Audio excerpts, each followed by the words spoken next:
Welcome one and all to the Bluey Productions April Fool's special on America's Most Wanted criminal Bubsy.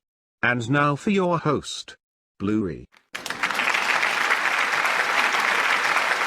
For those somehow not familiar with Bubsy the Bobcat, he is a product of the 90s console war between Sega, Nintendo, and later Sony. This is an era of video games where platformers starring marketable characters were all over the place, and Bubsy stood out from the rest, with his games being infamously bad to the point where he's a punching bag among video game-based content creators. There were reasons why Bubsy's games didn't work from a gameplay perspective, those being that Bubsy played like Sonic and levels that didn't accommodate the Sonic playstyle, along with the Bobcat's pitiful defense of one hit, which made his games unnecessarily difficult rather than the game's difficulty coming naturally. There's also Bubsy 3D.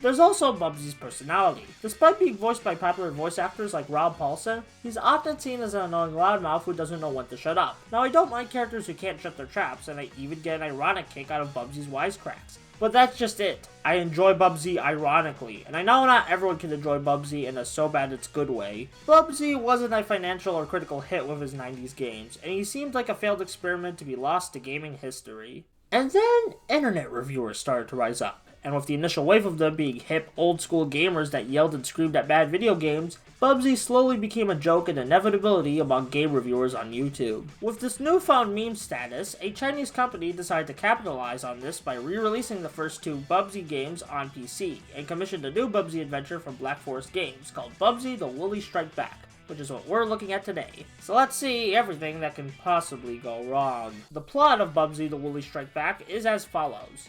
The Woolies Strike Back. To be fair, none of us play Bubsy for the plot, but we sure do play it for Bubsy, the titular Bobcat, for better or worse. Throughout the levels, Bubsy will give wisecracks, but you can mercifully turn off his voice in the options menu. Or you can make it 1,000 times worse by raising how much he talks if you dislike your ear so much. As for how the game plays, well, it's better than the classic Bubsy game since Bubsy isn't running super fast and levels designed not to go super fast, but there is still weird quirks with the controls. Now on the PlayStation 4 use the X button to do a basic jump, but in order to glide you have to use the triangle button to jump and hold it to glide.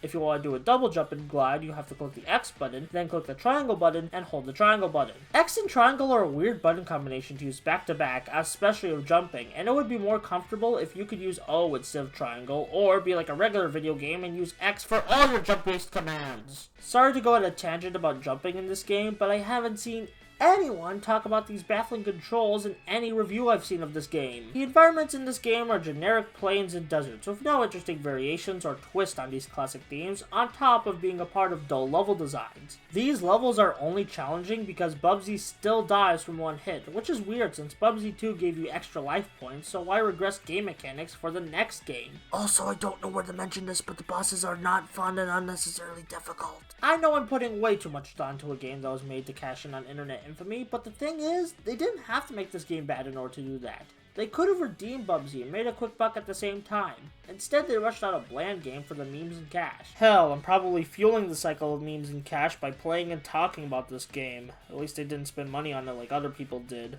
The Woolies Strike Back is $30 for a frustrating 3 hours of gameplay, which is ridiculous pricing for this kind of game. I mean, $20 can get you the stylish Devil May Cry 3, the epic and wacky crime drama of Yakuza Kiwami, a collection of classic Mega Man games, or you can save that money for a big AAA release like Final Fantasy VII Remake, Cyberpunk 2077, or Avengers. Scratch that, don't buy Avengers, it doesn't look that good. As a surprise to no one watching this except my Uncle Phil, Bubsy The Woolies Strike Back isn't that good. I really hope Bubsy can clean up his act in the future instead of being a punching bag for reviewers like me. Who knows if it'll ever happen, maybe I'm too much of an optimist, but maybe one day Bubsy will star in a 7 out of 10 video game. If you dare to buy Bubsy The Woolies Strike Back, it's available on PS4, PC, and my therapy bills. Well, it's also gonna be under Tombstone 2. Mr. Konami! That's right, baby. I'm back. And this time, I got a stand! Nothing can stop me now. Add that to my demo reel! Oh dear God. Now die! Oh no you don't. Ahahahaha. Hey, omachi! No!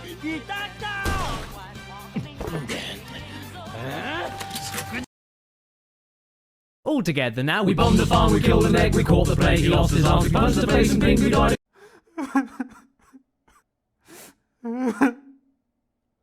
I'm grateful for all 5 to 7 episodes I appeared in.